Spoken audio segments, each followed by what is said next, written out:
특히 이제 사과는 더 껍질째 먹어야 되는 이유 중에 하나는 사과 속에 들어있는 이 퀘르세틴이라는 성분이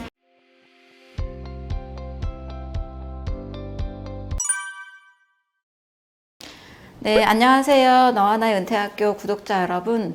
저는 유은경 완전 해독 연구소를 운영하고 있는 유은경 작가입니다. 반갑습니다.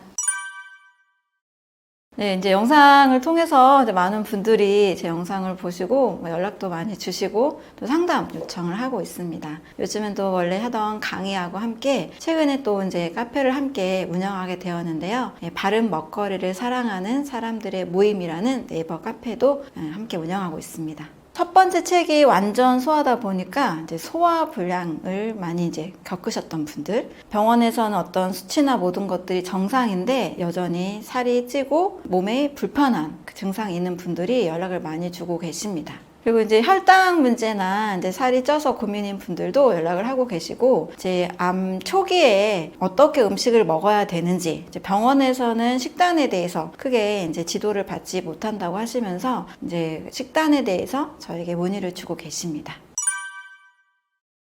병원은 말 그대로 병이 있는 집이란 뜻이죠. 그래서 우리가 병에 걸렸을 때 병원에 가게 되는데, 병을 치료하는 전문적인 지식과 기술, 여러 가지 약이나 주사, 수술을 통해서 병을 집중으로 치료하는 공간이라고 할 수 있죠. 따라서 건강한 사람들이 건강을 더 유지하기 위해서 하는 이런 기술이나 방법들에 대해서는 안내를 받지 못하고 있습니다. 근데 많은 사람들이 처음부터 바로 어떤 병으로 가는 것이 아니라 초기 증상을 다 보이거든요. 소화가 안 된다든지 피로감이 계속 해결이 안 된다든지 가끔 면역력이 떨어져서 다시 면역력을 올리고 싶다든지 이런 초기에 좀 아픈 상태를 우리가 반건강이라고 할 수 있는데, 이 반건강 상태에서는 다시 건강으로 몸을 돌이킬 수가 있어요. 그런데 이 반건강에서 건강으로 돌이키는 방법에 대해서는 우리가 병원에서는 사실 안내를 받지 못하고 있죠. 그래서 병원은 건강을 책임지는 곳이 아니라 질병을 해결해주는 전문적인 지식과 기술을 보유한 공간이다라고 이야기할 수 있습니다.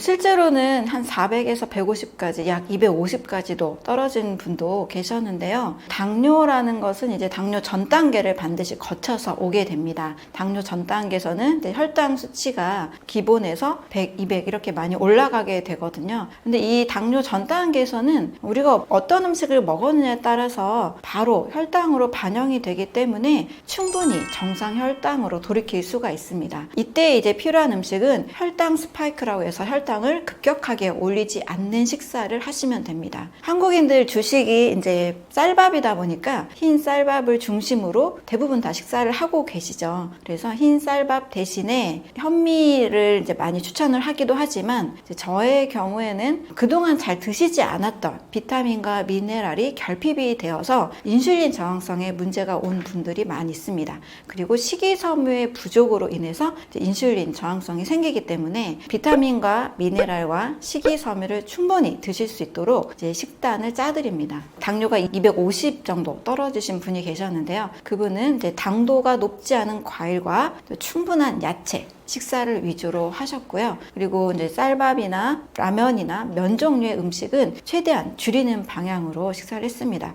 이랬을 경우에는 4주 만에 거의 정상 혈당으로 돌이킬 수 있는 우리 몸이 그렇게 작동을 할 수가 있습니다.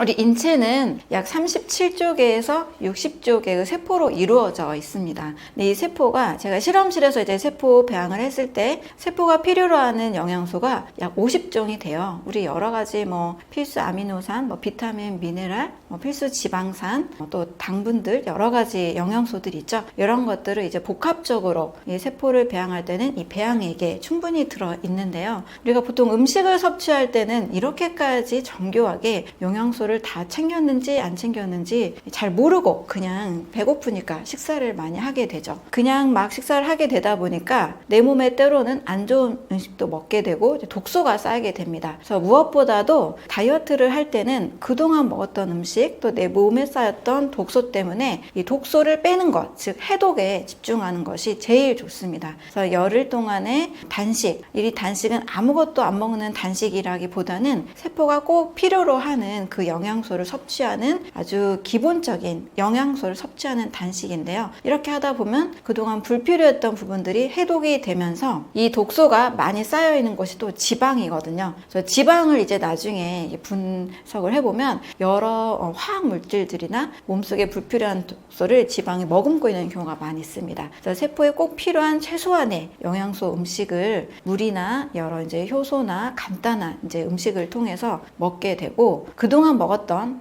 탄수화물, 단백질, 지방, 이 열량이 굉장히 가득한 이 음식들을 절제함으로써 해독이 되고 기본 영양은 흡수하는 방법으로 체지방만 빠지는 그런 단식을 경험해 본 적이 있습니다.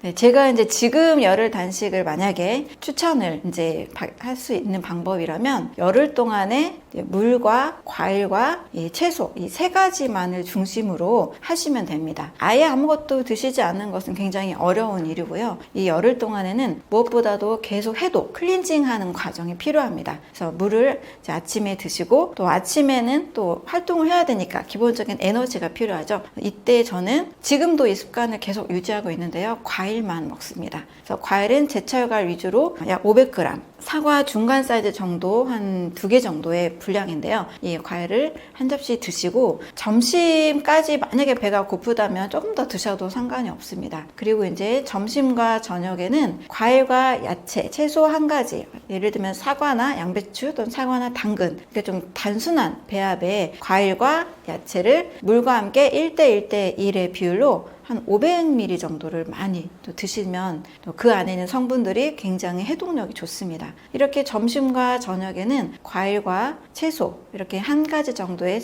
과일과 야채를 섞어서 500ml 이상 충분히 드신다면 그냥 단식을 하는 것보다 훨씬 더 좋은 해독작용이 일어나게 됩니다. 그 이유는 이 과일과 야채에 들어있는 성분들이 해독의 가장 중요한 장기인 간 건강에 꼭 필요한 성분들을 머금고 있기 때문이거든요. 그래서 다이어트를 할 때는 무엇보다도 해독, 특히 이 지방과 여러 가지 독소, 노폐물을 분해하는 장기인 간을 건강하게 해주는 방법이 최고로 좋은 방법이라고 생각을 합니다.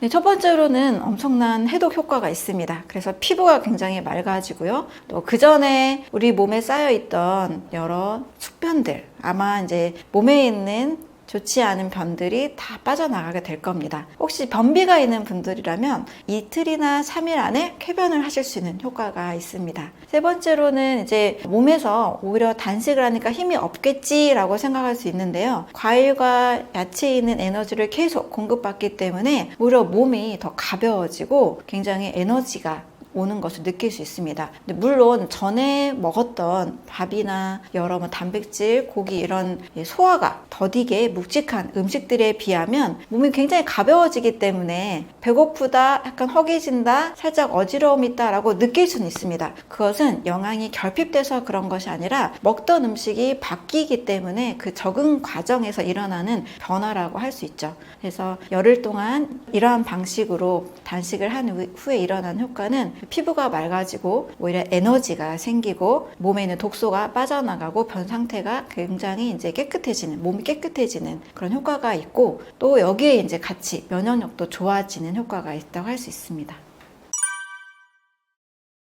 탄수화물 중독은 빵 중독증, 밀가루 중독증이다 할 수 있는데요. 우리 이제 여성분들에게 많죠. 빵을 먹고 또 먹고 싶은 거. 또 빵을 안 먹으면 굉장히 막 직접 사러 가서 막 또 사고 싶고, 또 식후에 또 반드시 케이크나 과자나 디저트를 꼭 먹고 싶어 하는 이런 것들이 이제 탄수화물 중독증이라고 할 수 있습니다. 또 이제 하나만 먹고 이제 만족이 되는 것이 아니라, 예전에 저도 그랬는데 막 2개, 3개를 먹어야 만족이 되는, 이게 탄수화물 중독이라고 할 수 있죠. 네, 탄수화물은 분해가 되면 빠르게 포도당으로 바뀌게 됩니다. 특히 이제 껍질이 없는 정제된 탄수화물의 경우에는 그 속도가 더 빨라지게 되죠. 그래서 혈당이 갑자기 올라가게 되는 고혈당 상태가 됩니다. 그러면 인체는 고혈당 상태는 정상이 아니기 때문에 항상성을 유지하기 위해서 혈당을 급격히 내리려는 방향으로 움직이죠. 그 과정에서 인슐린이라는 호르몬이 나와서 이 당을 운반해 줍니다. 그런데 혈당이 서서히 오르면 인슐린도 서서히 나와서 당을 필요한 곳에 안전하게 보내줄 텐데, 혈당이 급격히 올라가기 때문에 인슐린도 급격히 나와서 이 당을 또 급격하게 간이나 지방이 있는 곳으로 보내버립니다. 이 과정들이 다 빠르게 진행되는 것이 문제가 되고요. 그럴 경우에 이 당분이 간에서는 글리코겐 형태로 저장이 되면서 이후에는 지방으로 변하게 됩니다. 지방간의 형태로 건강이 악화가 되죠. 이것이 계속 반복이 되면 지방간에서 이제 혈액 상태로도 지방이 이제 많아지게 됩니다. 그것을 우리는 고지혈증이라고 하죠. 그래서 고지혈증이 오게 되면 스타틴 제제에 콜레스테롤 낮추는 또 약을 처방을 받게 됩니다. 또 이 약에 대한 부작용도 올 수 있기 때문에 우리 몸에 주는 악영향이 너무나 많죠. 또 이것이 계속 반복이 되다 보면 어느 순간에는 이 고혈당이 됐다가 빠르게 혈당이 내려가서 또 혈당이 갑자기 떨어지는 저혈당 증세가 오게 됩니다. 저혈당 증세가 오면 또 어지럽고 당 떨어졌어 하면서 단 것을 먹는 행위를 또 하게 되죠. 이것이 계속 악순환이 됩니다. 계속 몇 개월, 몇 년 이어지다 보면 이제 인슐린이라는 호르몬의 민감도가 떨어져서 인슐린 저항성이 오게 되죠. 인슐린 저항성이 왔다는 것은 이제 췌장에서도 인슐린을 분비하고 만들어내는 기능도 점점 더 떨어졌다는 겁니다. 췌장에서 결국 인슐린이 안 나오게 되기 때문에 탄수화물 음식을 먹었을 때 인슐린을 분비하지 못하는 질병, 인슐린이 나오지 않아서 당이 사용되지 못하고 뇨로 빠져나가는 당뇨병으로 이어지게 됩니다. 그래서 탄수화물 중독증은 반드시 해결을 해야 되고, 좀 당 떨어졌어 하는 저혈당 증세가 있는 분들이라면 충분히 당뇨 전 단계라고 볼 수 있기 때문에 그 증상부터 개선을 하셔야만 우리가 건강한 몸을 계속 유지할 수가 있습니다. 첫 번째는 정제된 탄수화물을 먹지 않아야 되죠. 정제된 탄수화물은 혈당을 빨리 올리는 고혈당 음식이기 때문에 인슐린 저항성과 결국에는 췌장의 기능까지도 위협하는 음식이 됩니다. 그렇다면 탄수화물을 아예 안 먹어야 되냐? 그것은 아닙니다. 정제된 탄수화물을 안 먹으면 됩니다. 흰 쌀과 흰 밀가루로 만든 밥, 빵, 면, 떡 이런 정제된 탄수화물은 아예 안 드시는 것이 가장 좋습니다. 그 대신에 건강한 탄수화물, 거친 식이섬유가 있는 형태의 현미나 통밀가루로 만든 음식을 추천을 드립니다. 거기에다가 꼭 통곡식이 아니더라도 우리는 탄수화물을 얻을 수 있는 방법이 굉장히 많거든요. 싱싱한 살아있는 과일과 그리고 야채에도 충분히 탄수화물이 많이 있습니다. 따라서 꼭 밥빵면이나 샌드위치나 햄버거 이런 음식을 통해서만 식사를 할 것이 아니라 한 끼에 과일을 서너 개, 500g에서 많게는 1kg 이렇게 드셔도 충분한 탄수화물을 얻을 수가 있고요. 과일과 채소를 갈아서, 사과나 당근을 갈아서 먹는 이 주스를 통해서도 충분한 탄수화물을 얻을 수 있습니다. 이와 같이 자연 그대로의 탄수화물을 먹는 방법이 가장 좋습니다. 하지만 너무나 이 빵 중독증이 심하다,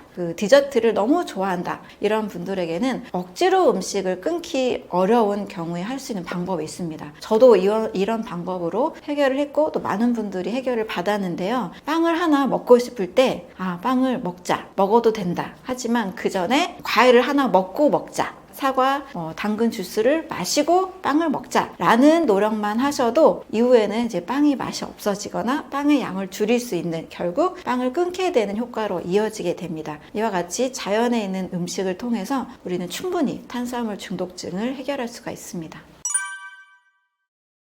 단 것이 자꾸 당기는 사람들은 중독이 됐다라고 할 수가 있어요.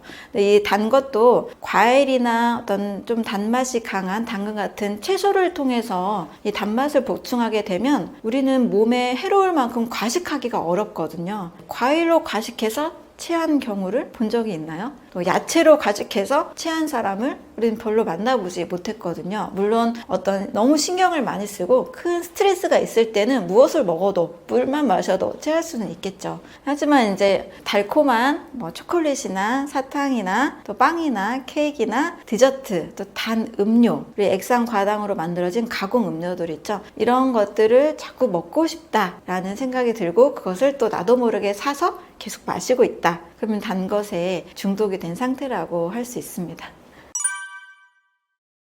식전에 과일을 먹게 되면 우리 몸이 엄청난 유익이 있는데요. 일단 한국인의 이 식사라고 한다면 대부분 흰 쌀밥과 또 국과 찌개, 또 다양한 양념이 많은 반찬들을 먹게 되죠. 이렇게 먹고 나면 꼭 식후에 식곤증이 오는 분들이 굉장히 많이 있습니다. 그리고 좀 짜게 먹었다 싶은 날에는 잘 붓기도 하고 또 물을 많이 마시기도 하죠. 다이어트 할 때는 또 이런 음식을 또 억지로 또 끊으려고 애써서 노력을 하게 되는데요. 이러한 한국인의 영양이 부족한 밥상을 식전 과일로 해결할 수가 있습니다. 식전에 과일을 하나 먹게 되면 과일 속에 들어있는 다양한 식이섬유와 다양한 비타민, 미네랄, 효소와 식물 영양소, 또 수분까지 미리 먹기 때문에 우리 몸에 부족할 수 있는 한국인의 밥상을 통해서 부족할 수 있는 영양소가 공급이 됩니다. 그리고 미리 먹었기 때문에 또 과일은 대부분 90% 이상이 수분이 있잖아요. 이 수분이 충분히 공급이 돼서 식사 중에 먹는 음식의 양이 한 3분의 2에서 절반가량으로 줄어들게 됩니다.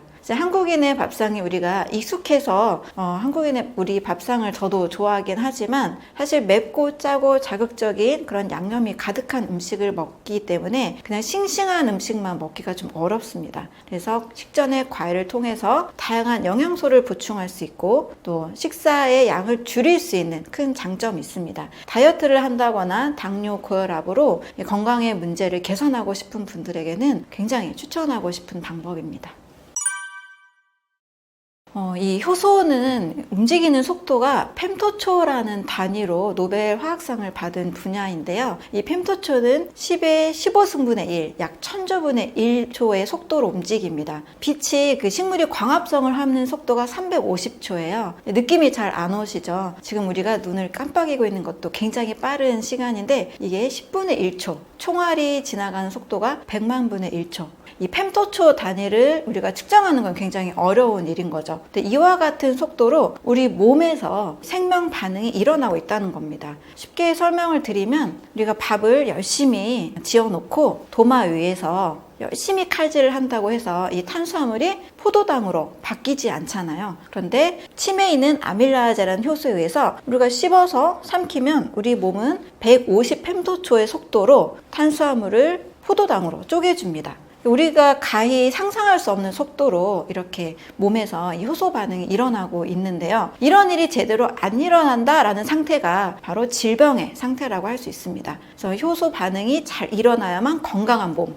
효소의 양이 줄어들거나 효소 반응이 잘 일어나지 않는 상태가 되면 바로 질병 상태, 또 효소가 아예 없으면 죽음의 상태라고 할 수 있습니다. 그래서 효소를 어떻게든 우리 몸에서 많이 만들 수 있는 건강법, 식사법 이런 것들이 건강한 삶과 매우 중요하다고 할 수 있죠.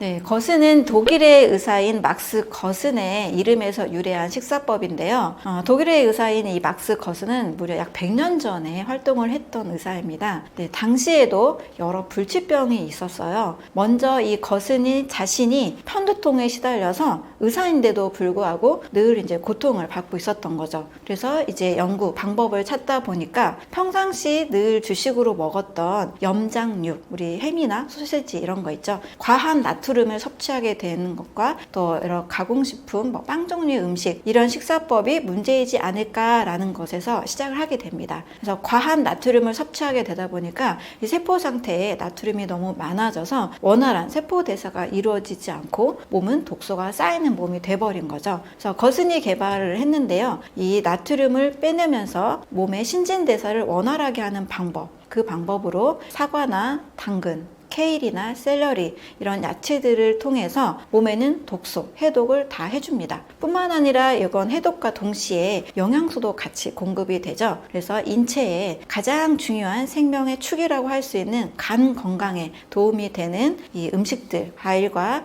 이 야채를 중심으로 해독을 하면서 영양을 공급하는 형태로 신진대사를 원활하게 만드는 식사법이라고 할 수 있습니다. 실제 이 식사법으로 그 당시에는 불치병이었던 이 피부 결핵, 폐 결핵을 무려 449명 중에 446명이 완치가 되는 이런 성공 사례가 있었고요. 또 이후에도 이제 병원에서 포기했던 말기 암 환자들도 이 거슨 식사법을 통해서 완치를 시키는 매우 많은 사례들이 있었던 걸로 보고가 되고 있습니다.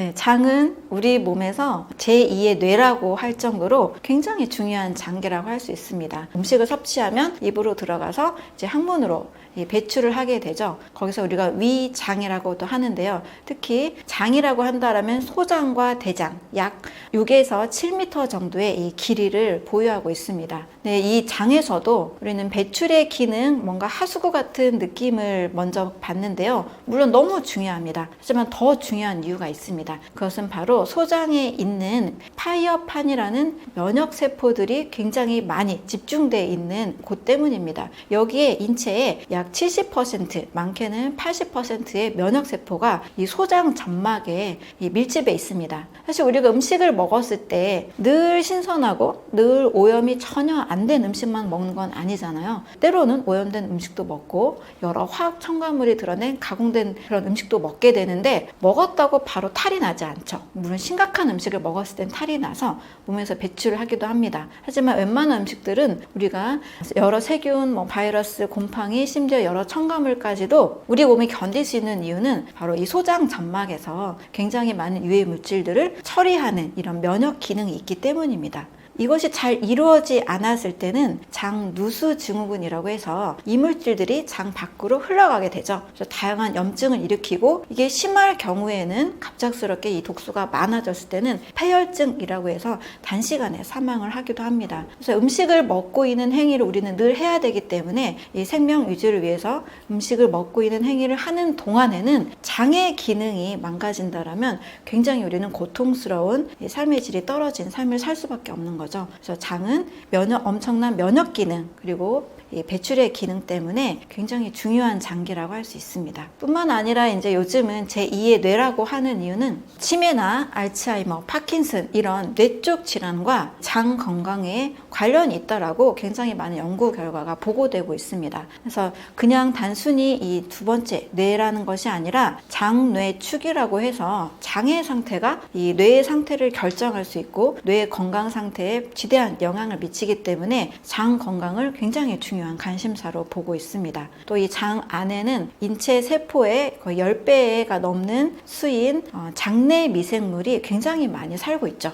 사람은 혼자 사는 것이 아니라 이 장내 미생물과 함께 공생하고 있다라고 하는데요. 최근에는 이제 마이크로바이옴이라고 해서 장내 미생물의 이 생태계까지도 함께 관리를 해야 건강하다라는 이런 연구 결과를 굉장히 많이 보고하고 있습니다. 또한 이제 장내 미생물 관련해서 마이크로바이옴 항암제까지 또 나오고 있기 때문에 이쪽 이 장 건강은 우리가 반드시 챙겨야 되는 건강이라고 할 수 있습니다.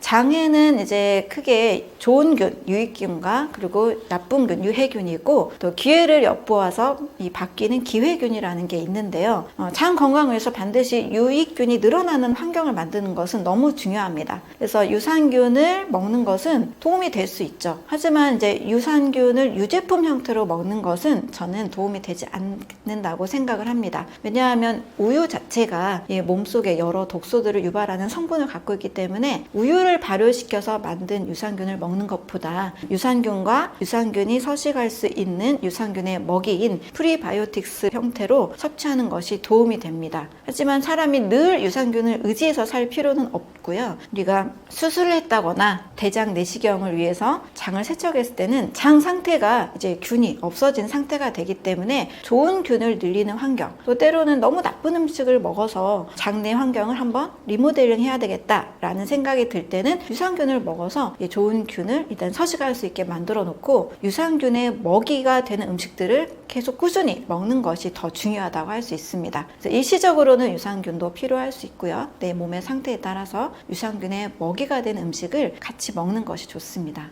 유산균이 무엇을 먹느냐? 유산균의 먹이는 유산균은 우리가 자연의 음식을 통해서 충분히 늘릴 수가 있습니다. 과일에 들어있는 다양한 식이섬유와 야채에 들어있는 소화되지 않는 이 식이섬유들이 유산균의 먹이가 됩니다. 우리 난소화성 당이라고 하는 올리고당 있죠? 올리고당, 프락토 올리고당, 갈락토 올리고당 이런 것들이 다 유산균의 좋은 균들의 먹이가 됩니다. 그래서 과일과 야채를 꾸준히 일정량만 먹어도 안에도 유산균을 충분히 배양할 수 있는, 좋은 미생물을 배양할 수 있는 환경이 만들어집니다. 하지만 가공식품이나 너무 밥빵, 면류 이런 정제된 탄수화물 음식만 먹는다면 유산균의 먹이가 없기 때문에 좋은 장내 환경을 만들 수가 없죠. 그래서 반드시 살아있는 싱싱한 과일과 야채, 음식을 먹게 되면 유산균이 건강하게 자랄 수 있는 환경이 제공이 되기 때문에 이 습관을 들이는 것이 매우 좋다고 할 수 있습니다.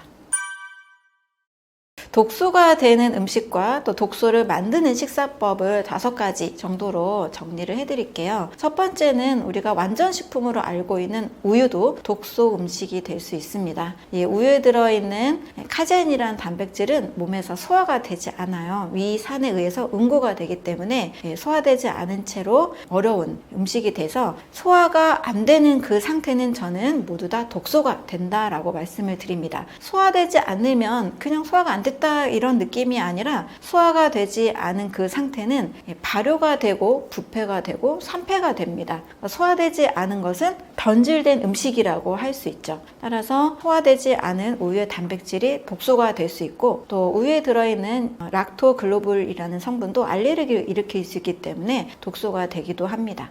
칼슘이나 성장 호르몬이나 이런 것들도 사람에게 뼈를 더 성장시키는 것이 아니라 오히려 뼈를 더 약화시키기 때문에 우유는 여러 면에서 도움이 되지 않은 음식이 됩니다. 두 번째는 고기인데요. 고기도 육식동물의 경우에는 산이 사람보다 20배 이상 굉장히 강합니다. 그래서 이 강한 산으로 이 고기를 다 완전히 소화시키고 다 흡수를 하지만 사람의 소화효소로는 이 고기를 강력하게 소화시킬 수 있을 만한 위산이 그렇게 강하지가 않습니다. 우리가 고기를 많이 먹은 후에는 좀 소화가 잘 안 되는 느낌, 또 변 상태가 좋지 않은 느낌, 악취가 나는 그런 느낌을 받는데요. 그 이유는 완전히 소화가 안 되기 때문입니다. 실제로 동물 실험을 통해서도 이 고기는 20% 이상 먹었을 때 암을 더 유발하는 결과를 만들어냈거든요. 그래서 고기도 역시 독소 음식이라고 할 수가 있습니다. 세 번째는 우리 골고루 잘 먹어라 라는 식사법을 이야기하는데요. 골고루 동시에 잘 먹게 되면 여러 음식들이 혼합이 돼서 또 소화가 잘 안 됩니다. 그래서 골고루 동시에 잘 먹는 게 중요한 게 아니라 우리 몸의 세포 상태가 골고루 다양한 영양소를 흡수한 상태가 중요한 게 되겠죠. 그래서 골고루 잘 먹는 식사법도 문제가 될 수 있고 독소를 유발합니다.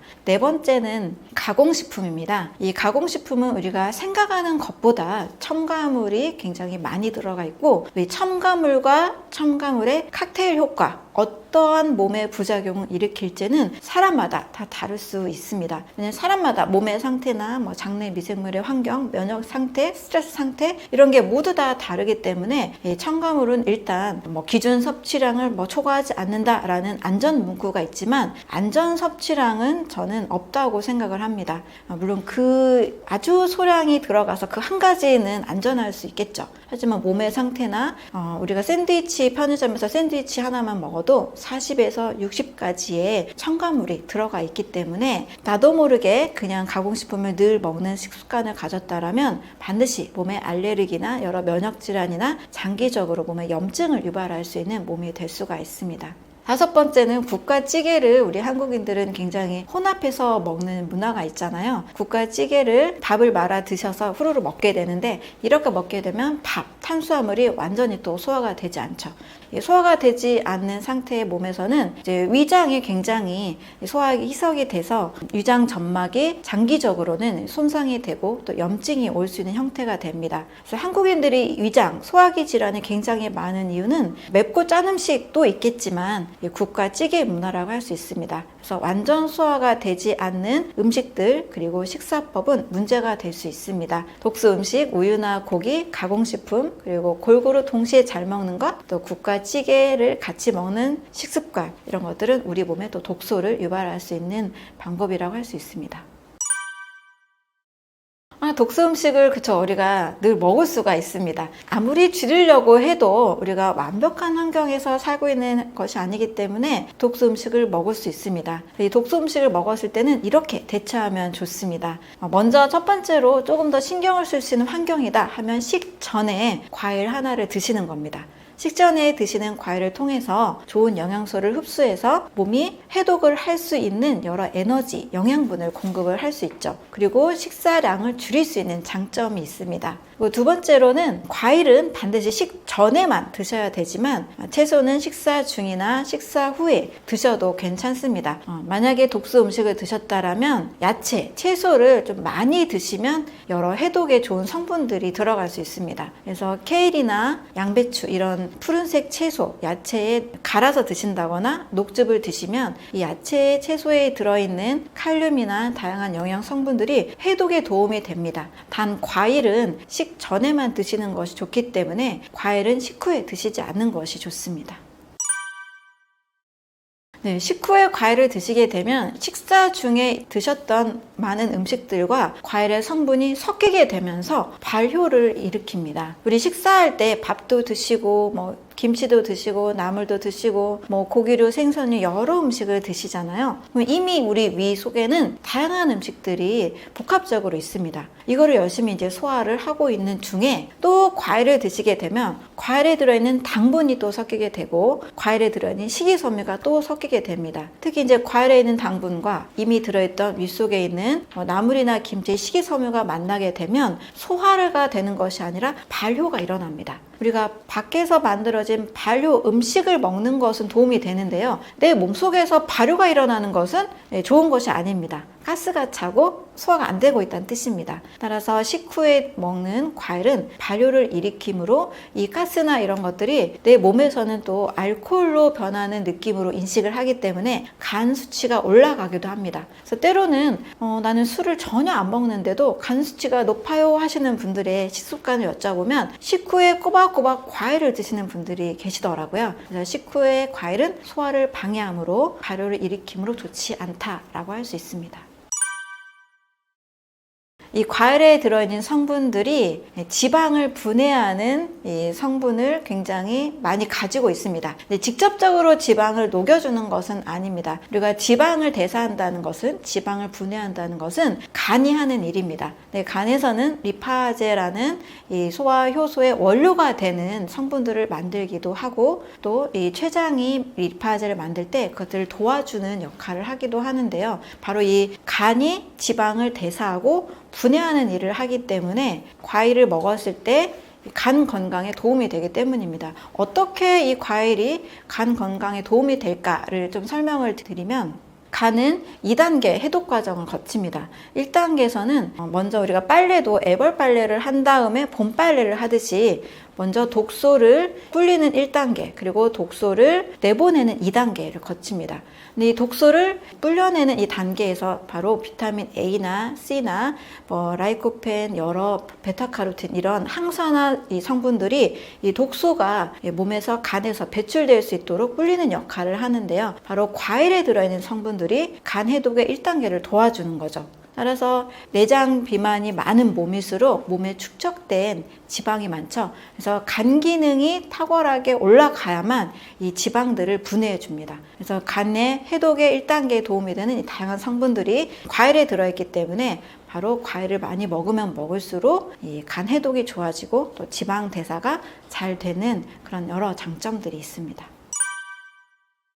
네, 과일이 이제 다양한 색깔들을 가지고 있죠. 빨강색, 보라색, 노란색, 주황색 이 다양한 색깔들은 바로 이 식물이 햇빛, 자외선으로부터 자신을 보호하기 위해서 만들어낸 색깔이고 또 바로 이 식물 영양소라는 성분들이 굉장히 강력한 항산화 영양 성분이 됩니다. 근데 이것이 어디에 많이 들어있냐면 바로 껍질 아래에 많이 있습니다. 알맹이 속에 있는 양보다 껍질 아래에 있기 때문에 강력한 항산화 성분을 그대로 먹기 위해서는 껍질째 먹는 방법이 필요합니다. 특히 이제 사과는 더 껍질째 먹어야 되는 이유 중에 하나는 사과 속에 들어있는 이 퀘르세틴이라는 성분이 바로 장이나 심장 건강 또 근육 건강에 매우 도움을 주는 성분이에요. 그래서 이 껍질을 깎고 먹는다는 것은 굉장히 중요한 영양소를 이 보약 같은 영양소를 버리고 먹는 게 됩니다. 사과에 들어있는 퀘르세틴이라는 중요한 성분 이 껍질에 있기 때문에 같이 드시는 것이 건강에 매우 좋습니다.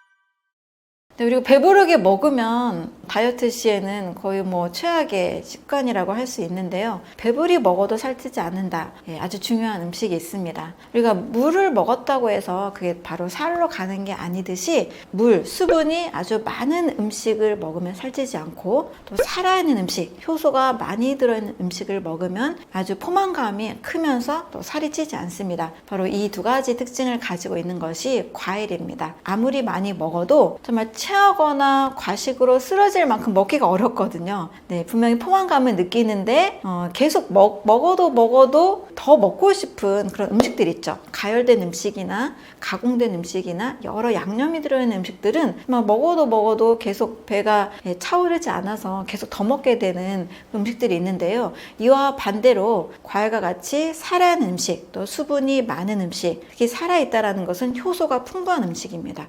이런 음식을 먹게 되면 포만감은 오면서도 살이 찌지 않은 음식이 됩니다. 이 과일에 들어있는 이 성분들은요, 우리가 어느 정도 먹고 딱 멈출 수 있을 만큼의 이 포만감을 주지 더 지나치게 먹어서 살찌는 수준까지 주지는 않습니다. 그래서 배부른 식단, 배부른 다이어트 하실 때는 반드시 이 과일을 많이 드시는 식사를 추천을 드립니다. 우리 어린이들은 황금똥을 싸야 된다라는 말을 들어본 적이 있었을 거예요. 어른도 이 황금똥, 바나나 변을 볼 수가 있습니다. 건강한 변은요, 우리가 식사를 했을 때 음식의 영양소를 다 소화해서 완전히 흡수하고 찌꺼기만 내보낸 상태가 바로 건강한 변이라 할 수 있습니다. 이 찌꺼기만 내보낸 상태의 변의 모습은 바나나 굵기 정도의 황금색 색깔을 띠고 있고, 또 그 특징이 물에 뜬다라는 특징이 있습니다. 물에 뜬다라는 것은 비중이 물보다 가볍기 때문에 물에 뜰 수 있는 거죠. 왜 비중이 가벼워지냐? 음식을 통해서 이 영양소를 다 흡수를 했기 때문에 정말 찌꺼기만 나가는 상태가 됩니다. 그래서 황금변이 물에 떴을 때, 바나나색의 바나나 변이 물에 떴을 때 이걸 건강한 변이라 할 수 있습니다. 이 건강한 변을 보는 방법은 내가 먹은 식사가 완전히 소화가 됐을 때 는 건강한 변을 볼 수 있지만, 우리 대부분의 분들은 물에 뜨는 변보다는 물에 가라앉는 변을 많이 보셨을 거예요. 그 특징은 바로 내가 먹은 음식이 완전히 소화가 돼서 완전히 흡수된 상태가 아니라 우리가 영양소 찌꺼기도 같이 나갔기 때문에 물보다 비중이 더 커서 가라앉게 되는 특징이 있습니다. 그래서 건강한 변은 완전히 소화하고 완전히 영양소를 흡수했을 때 그 찌꺼기만 나가는 형태로 확인을 할 수가 있습니다. 완전 소화를 하기 위해서는 우리 몸이 일단 충분한 소화 효소를 가지고 있어야 됩니다. 우리가 소식이 건강하다라고 하잖아요. 그 이유는 이 소식을 하면 소화 효소의 양이 아무래도 덜 필요하겠죠. 과식을 하면 소화 효소도 많이 필요하겠죠. 소식을 하면 우리가 사람이 가지고 있는 소화효소의 양으로 완전히 소화가 되기 때문에 음식의 영양소가 완전히 흡수가 돼서 정말 찌꺼기만 나가게 됩니다. 그래서 완전 소화가 됐냐 안 됐냐는 음식의 양과 소화효소의 양으로 확인을 할 수가 있습니다. 과식을 하게 되면 우리 다 경험해 보셨죠? 절대 물에 뜨는 변을 볼 수가 없습니다. 네, 그것은 우리 사람 몸이 가지고 있는 소화효소에 의해서 완전히 소화가 안 됐기 때문이란 뜻이에요. 따라서 완전 소화를 위해서는 물론 소화가 잘 되는 음식, 또 소화 효소를 그렇게 많이 필요로 하지 않는 음식, 그런 음식들로는 과일, 야채, 해조류, 버섯류, 견과류 같은 살아있는 자연의 음식이고요. 이렇게 먹는다라면 효소가 공급이 되고 많이 필요로 하지 않기 때문에 소화 효소의 양이 그렇게 필요하지 않아서 완전히 소화하기가 쉽습니다. 제가 생각하는 가장 좋은 과일은 일단 첫 번째는 제철 과일입니다. 네, 제철에 그 계절에 또 그 지역에서 나는 음식이 가장 풍부한 영양을 담고 있고요. 아무리 제철 과일을 할지라도 나에게 맞지 않은 과일은 좋은 과일이라고 할 수 없습니다. 예를 들면 이제 위산이 너무 많아서 사과를 드셨을 때 속이 불편한 분들, 어떤 분들은 바나나를 드셨을 때 속이 불편하다 하는 분들 계시는데요. 나에게 맞지 않는 과일은 좋은 과일을 할 수 없겠죠. 그래서 불편한데도 일부러 드실 필요는 없습니다. 그래서 제철에 나는 가장 나에게 맞는 과일, 나에게 맞는 과일이란 내가 먹어서 계속 맛있고 더 먹고 싶은 과일입니다. 과일 식사에 대해서 아직 생소한 분들은 나에게 맞는 과일, 내가 맛있어서 계속 많이 먹을 수 있고 오래 먹을 수 있는 과일이 무엇인지 찾아보는 것이 필요합니다. 또 이제 항산화 영양소 측면에서 본다라면 베리류의 과일이 이제 항산화 영양소가 많다라고 알려져 있습니다. 그래서 뭐 블루베리나 블랙베리나 라즈베리, 아사이베리 이런 베리류의 과일을 이제 뭐 눈 영양이나 혈관 건강, 피부 건강을 위해서 많이 추천을 하는데 베리류의 과일을 제철로 먹을 수 있다라면 좋지만 저는 굳이 어떤 냉동 형태나 캡슐 형태로 베리류 과일을 꼭 고집할 필요는 없다라고 생각합니다. 그래서 가장 좋은 과일은 제철에 나는 과일로 내가 맛있게 많이 먹을 수 있는 과일, 이것이 가장 좋은 과일이라고 할 수 있습니다. 결국 우리가 먹어야 되는 것은 제가 크게 강조하는 몸의 질서에 맞는 식사. 몸의 질서에 맞는다는 것은 우리 몸에 꼭 필요한 영양소를 흡수하고 또 해독이 잘 되는 해독과 영양의 원리를 따른 식사입니다. 몸에 영양을 주면서도 해독을 시킬 수 있는 음식은 자연의 음식입니다. 과일류, 채소류, 그다음에 통곡식, 해조류, 버섯류, 견과류 이런 6가지 정도의 음식의 분류라고 할 수 있는데요. 이러한 음식을 아침에는 공복에는 과일 식사를 하고 또 점심과 저녁에 우리는 통곡식으로 밥을 드시잖아요. 그럴 때 해조류와 채소류와 버섯류의 음식을 크게 강하지 않은 양념 형태로 예를 들면 소금과 후추 정도의 요리를 통해서 가볍게 드시는 것이 좋습니다. 하루 한 줌의 견과류도 필수 지방산과 단백질을 공급할 수 있기 때문에 견과류도 같이 드시는 것이 이상적인 식사가 될 수 있습니다. 건강한 몸을 만드는 것은 우리 삶의 에너지가 되는 가장 중요한 문제라고 할 수 있습니다. 은퇴학교 구독자 여러분들, 지금 오늘 사과 한 알부터 또 야채 한 젓갈부터 간단하게 시작을 하셔도 내 몸을 만들어가는 건강의 첫걸음이니까요. 건강한 삶을 함께 모두 만들어 가셨으면 좋겠습니다. 감사합니다.